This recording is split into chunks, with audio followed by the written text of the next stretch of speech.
Assalamualaikum warahmatullahi wabarakatuh. Saya Noval Rizky Pratama dari kelas 12 IPS 3 ingin mempresentasikan mata pelajaran Al-Quran Hadis bab kelestarian lingkungan hidup.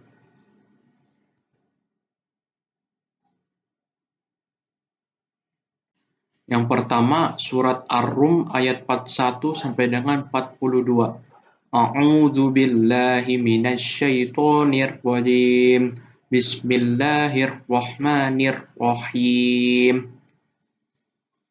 Dzaharal fasadu fil barri wal bahri bima kasabat aydin nasi liyudhiqahum ba'dalladzi amilu la'allahum yarji'un.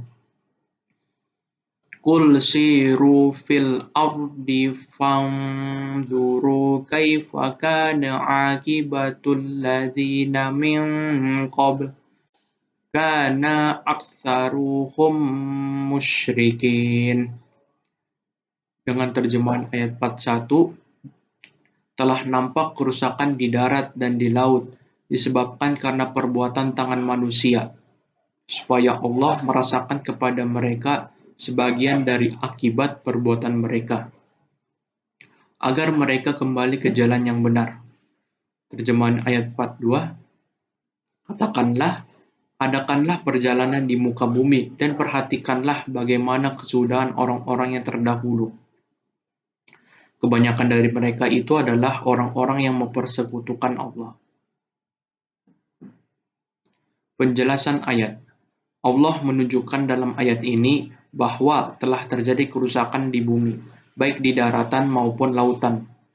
Allah menjelaskan kepada manusia bahwa kerusakan yang terjadi di muka bumi adalah karena perilaku manusia sendiri, baik disebabkan perilaku maksiat ataupun kesalahan pengelolaan bumi.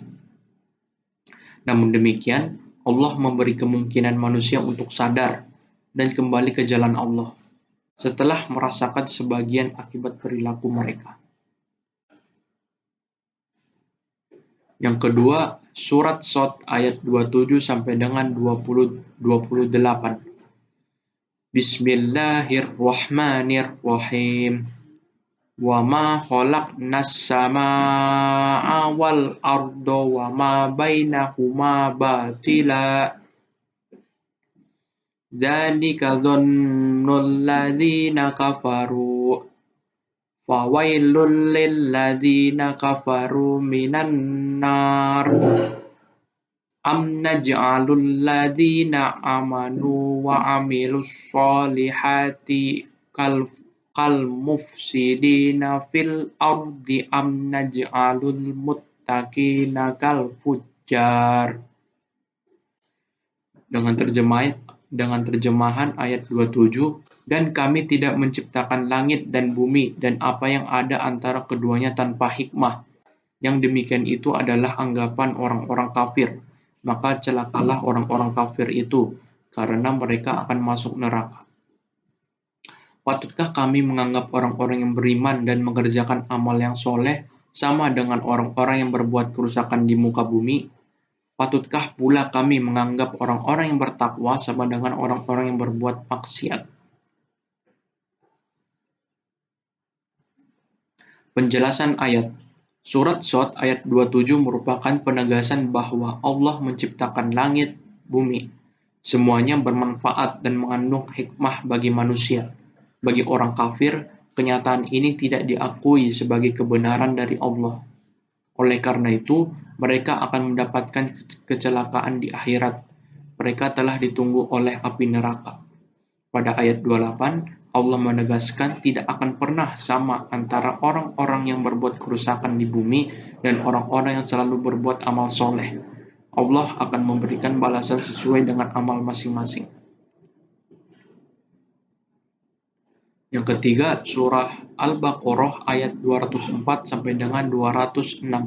Bismillahirrahmanirrahim.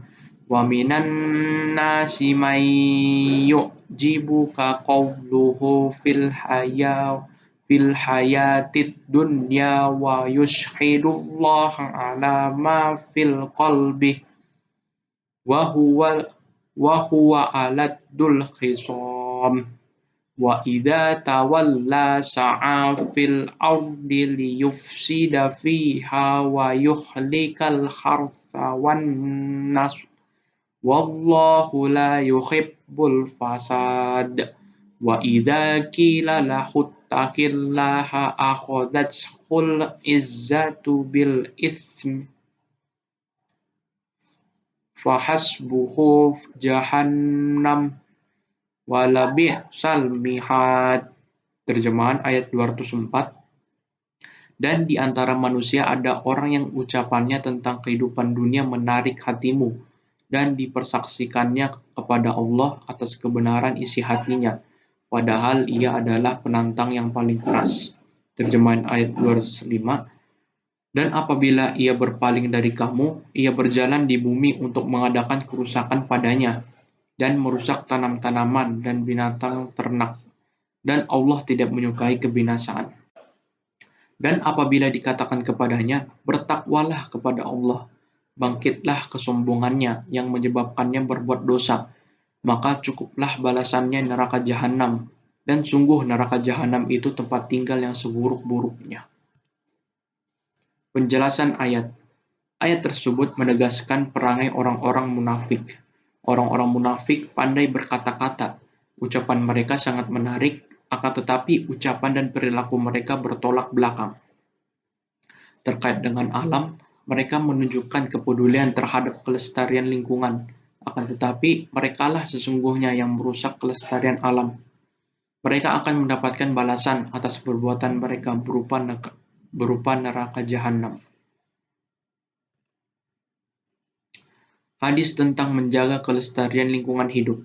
Dari Anas bin Malik radhiyallahu anhu, ia berkata, Rasulullah shallallahu alaihi wasallam bersabda, tidaklah seseorang muslim menanam tanaman atau menanam tumbuhan, kemudian tanaman itu dimakan oleh burung atau manusia atau binatang, melainkan tanaman itu menjadi sedekah. Hadis riwayat Bukhari dan Muslim. Penjelasan ayat, sesungguhnya makhluk yang berupa tumbuh-tumbuhan sama halnya dengan manusia dan binatang. Mereka perlu dipelihara, mendapat perawatan yang layak. Apabila manusia dapat merawatnya dengan baik, maka tumbuh-tumbuhan itu banyak sekali manfaatnya bagi manusia. Akan tetapi, apabila ceroboh, maka tidaklah banyak memberikan manfaat, bahkan malapetaka yang akan menimpa masyarakat. Demikian presentasi dari saya, kurang lebihnya mohon maaf. Terima kasih. Wassalamualaikum warahmatullahi wabarakatuh.